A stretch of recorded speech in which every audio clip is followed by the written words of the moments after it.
Hola, buscador de la verdad y seguidor del canal Virtus Veritas. Si te preguntas por qué la humanidad necesita saber todo lo que se puede saber sobre el pasado, la respuesta correcta sería para aprender y no repetir errores, ¿no? Bien, pero hay un gran problema. La manipulación de la historia es una máquina enorme y compleja, todo un sistema que trata de tener en cuenta hasta las cosas más pequeñas. Pero aún así, esta máquina no es capaz de captar toda la inmensidad del proceso.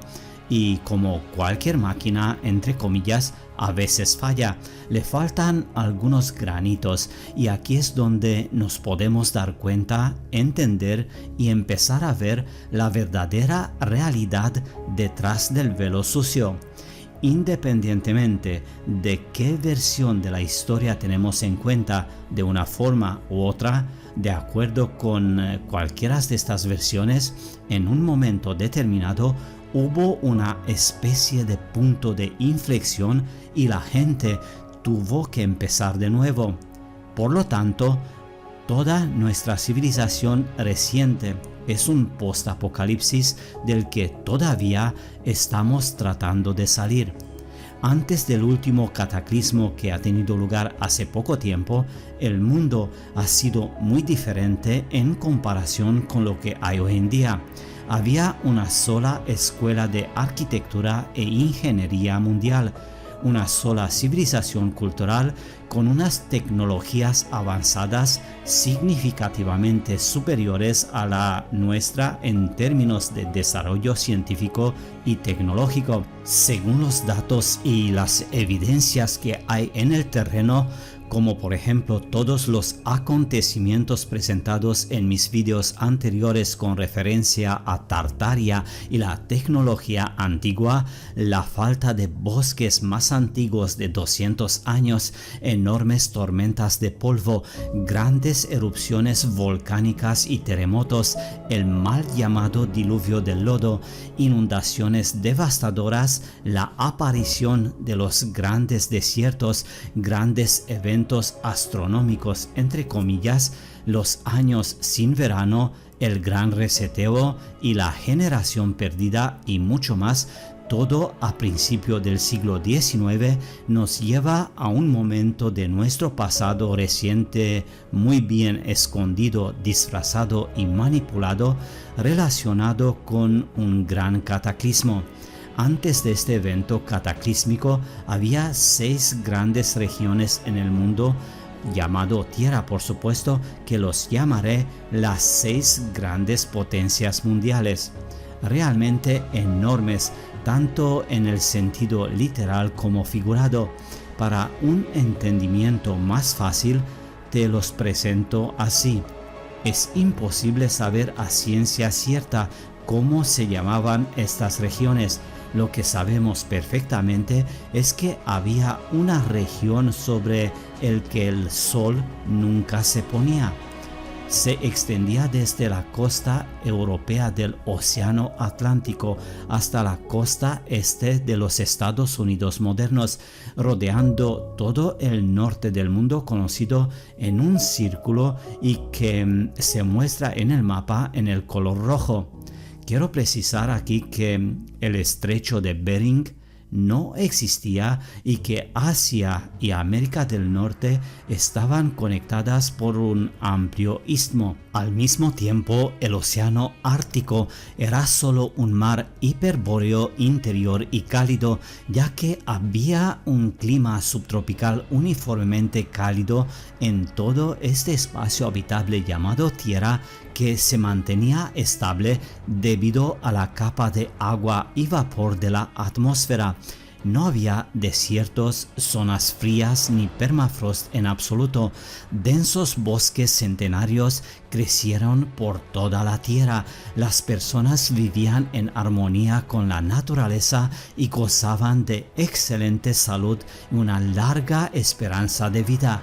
La prioridad era la amabilidad, la ayuda mutua y el respeto. Todos estos valores universales por lo que ahora supuestamente luchamos todo el tiempo y que parece que no podemos alcanzarlos eran muy comunes en ese momento. Deliberadamente llamo a los eventos de principios del siglo XIX con la palabra cataclismo o apocalipsis porque la guerra en sí fue solo uno de los varios episodios de ese desastre.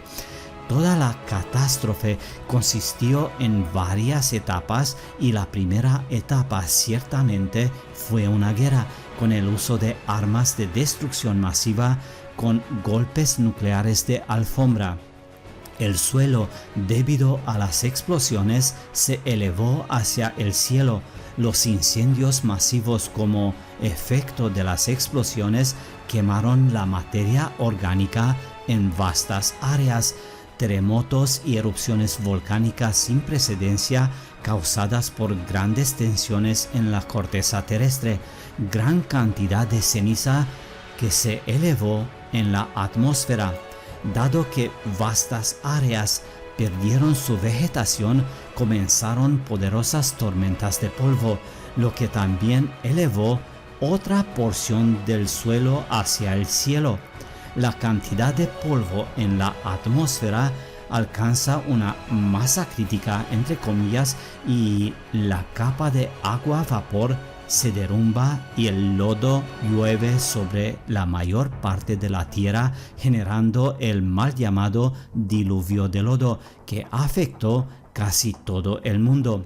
Todos estos eventos ocurrieron en un periodo de tiempo relativamente corto y estuvieron directamente interconectados, por lo que deben considerarse todos juntos como un solo evento. Según las pruebas, parece que el conflicto comenzó por la costa mediterránea de África y en particular en el territorio del actual estado de Mauritania. Esta zona probablemente reclamó todo el continente África, pero su parte norte de hecho pertenecía a otra gran potencia. Quiero enfatizar aquí que en este momento no había un concepto de nacionalidad. Sabemos perfectamente que las nacionalidades y los países se inventaron después de 1800. Se trataba solo de territorios y acuerdos muy bien establecidos. Probablemente hubo intentos de resolver el problema a través de la diplomacia, ya que la unión número 1 y 4 se opuso a la unión de 3 y 5. No sabemos cuánto duraron las negociaciones y cómo terminaron, pero en uno de los días de otoño, según el calendario moderno, precisamente a finales de octubre, principios de noviembre, se lanzaron misiles balísticos intercontinentales de la clase Tierra-Tierra desde la actual zona de Mauritania hacia las regiones económicamente importantes y densamente pobladas de Siberia y América del Norte. Potencia 5 o actual Australia lanzó ataques de precisión similares contra Siberia y zona o potencia 4. La gran potencia 1 lanzó ataques precisos de represalias en los actuales territorios de África y Australia. La gran potencia 4 dio represalias solo en dirección 5, ya que los acuerdos comerciales muy importantes con la potencia 3 o actual África todavía estaban vigentes en ese momento. Sabemos que en asuntos militares existe el concepto de objetivos principales y secundarios, y estos ataques puntuales se llevaron a cabo precisamente en los objetivos principales. Después de lanzar ataques dirigidos, los sistemas perimetrales de ambos lados del conflicto activaron el lanzamiento de todas o la mayoría de sus armas ADM disponibles. Bien, los Komi Permiak de la antigua Tartaria, en su colección de recuerdos o cuentos entre comillas populares llamados 100 caballos de plata, tienen el discurso sobre los 7 soles, que afirma que cuando apareció el quinto sol, el océano se secó gradualmente. Cuando apareció el sexto sol, el mundo entero se llenó de humo. Y cuando apareció el séptimo sol, el mundo entero se partió bajo la presión de las llamas. Se llevaron a cabo ataques masivos estratégicos con armas de destrucción masiva mediante bombardeos en alfombra en un área limitado, convirtiendo en grandes desiertos una tierra floreciente. Por ejemplo, el norte de la antigua Tartaria, actual Siberia, se convirtió en un desierto congelado con su permafrost y sus embudos circulares. Sáhara, actual península de Arabia, Taklamakan, Gobi y Australia se convirtieron en desiertos mortíferos precisamente como resultado de los acontecimientos de principios del siglo XIX. Si prestamos atención a los mapas de actual África antes de 1800, vemos que todo estaba muy diferente. Después de 1800, el mapa de África se vuelve en blanco y se necesitaron casi 100 años en redescubrir todo el continente. Antigua Tartaria estaba muy densamente poblada en estas zonas hasta principios del siglo XIX. En realidad, esta guerra nuclear, entre comillas, no duró mucho. Por ejemplo, sabemos que en la actualidad el tiempo de vuelo de los misiles modernos es inferior a 20 minutos, por lo que la duración total de las hostilidades fue de 1, máximo 2 días. De hecho, toda la guerra consistió en un intercambio de golpes con armas ADM y la mayoría de los habitantes de la Tierra ni siquiera tuvieron tiempo de comprender que la guerra había comenzado y terminado. Pero los cataclismos posteriores duraron varios años. Es por eso que en la memoria popular y el folclore se han conservado otros conceptos y no recuerdos de una guerra en sí. La gran pregunta obvia sería ¿por qué nadie recuerda este evento? La primera razón y la más básica sería la fugacidad del evento en sí. La segunda razón es el llamado factor subjetivo de percepción. Este periodo, y no solo, fue un periodo lleno de eventos supuestamente astronómicos, entre comillas, muy raros, como la observación de varios soles en el cielo, cometas, meteoritos y estrellas, entre comillas, cayendo del cielo. Ahora te pregunto, si tú puedes distinguir visualmente el vuelo de un meteorito, entre comillas, del vuelo de una ojiva de un misil supermoderno, te aseguro que no. Esto no lo pueden hacer ni siquiera los especialistas sin el equipo adecuado. Menos lo harían la gente de aquel tiempo. Ellos dibujaron exactamente lo que vieron. Después de un tiempo, otras personas que miraron estas imágenes y que nunca vieron una ojiva nuclear, entre comillas, percibieron lo que se representó como un rayo o un asteroide, una cometa o estrella, entre comillas, ya que en su mente no había otros ejemplos análogos. El cerebro humano percibe las cosas por el principio de analogía, y si el cerebro no encuentra análogos, entonces una persona simplemente no puede notar la diferencia entre esto y aquello. La tercera razón es un factor objetivo de percepción. Después de todo, el hongo o un hongo nuclear no es una explosión nuclear en sí misma, como mucha gente piensa.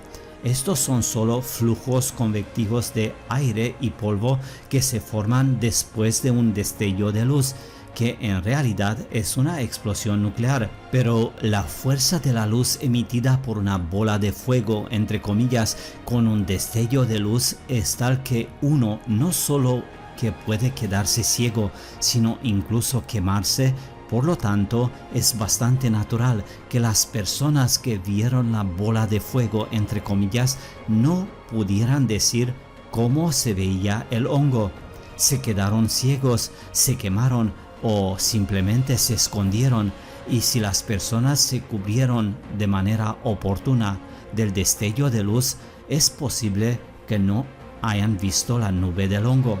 Creo que algunos de vosotros aún recuerdan las antiguas instrucciones para la defensa civil contra un ataque nuclear.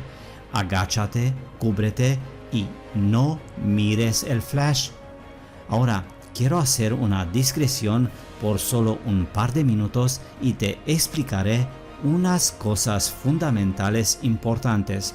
El argumento más favorito contra la versión de una guerra nuclear del pasado reciente es el tema de varios miles de años de contaminación radioactiva, y muchos escépticos citan a Chernobyl como ejemplo.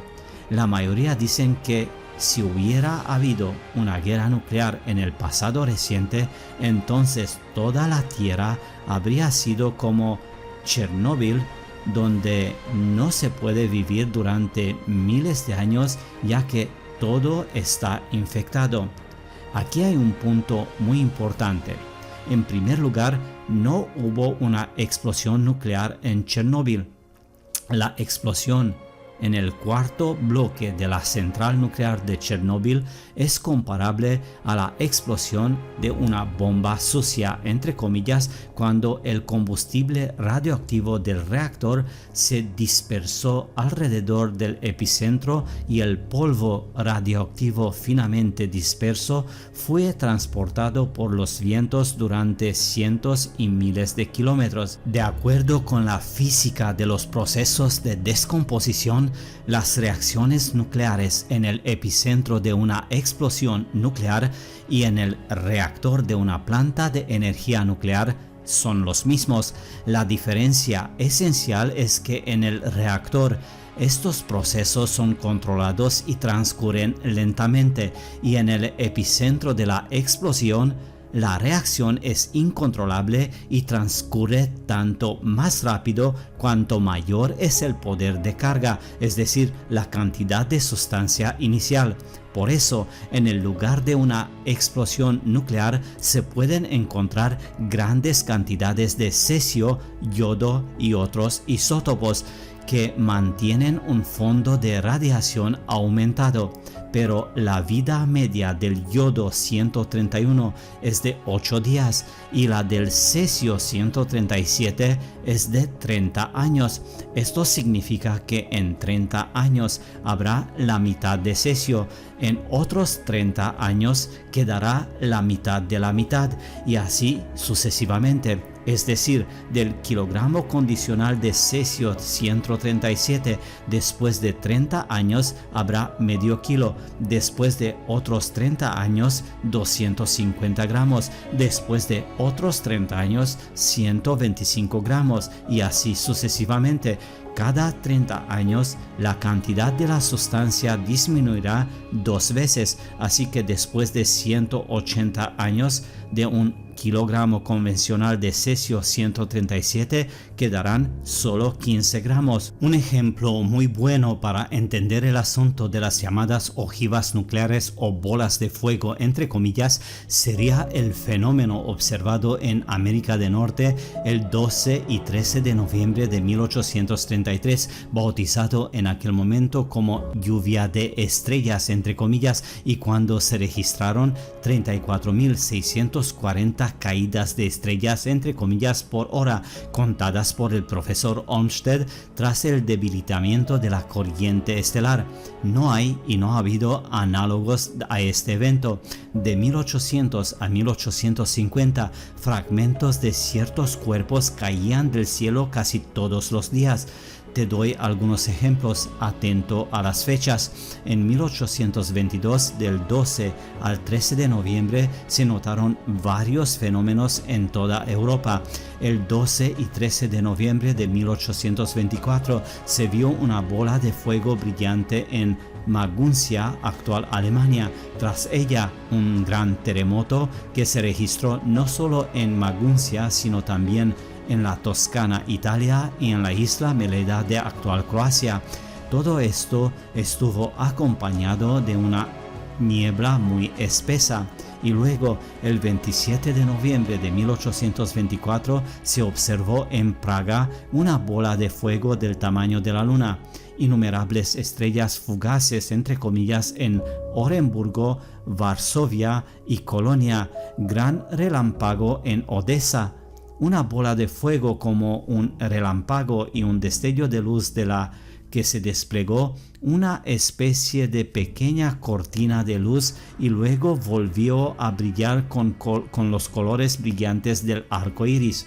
Bien, sin darse cuenta de tal escala, la gente de esa época, por supuesto, atribuyó lo que estaba sucediendo a fenómenos naturales. Son muy numerosos los libros en los que se registran todos estos fenómenos supuestamente atmosféricos en el periodo del 12 al 25 de noviembre. Es bastante obvio que las tormentas, los incendios y otros desastres naturales fueron causados por este evento.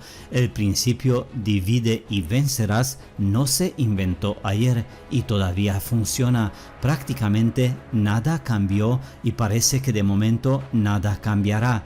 En mi opinión, el gran punto de inflexión tuvo lugar precisamente a principios del siglo XIX. La humanidad nunca se recuperó de esa tragedia. La división sembrada entonces en la mente de las personas ahora está dando frutos de manera especialmente activa. Lo más importante que todos deben entender es que esto ya sucedió en el pasado y puede volver a suceder en el presente.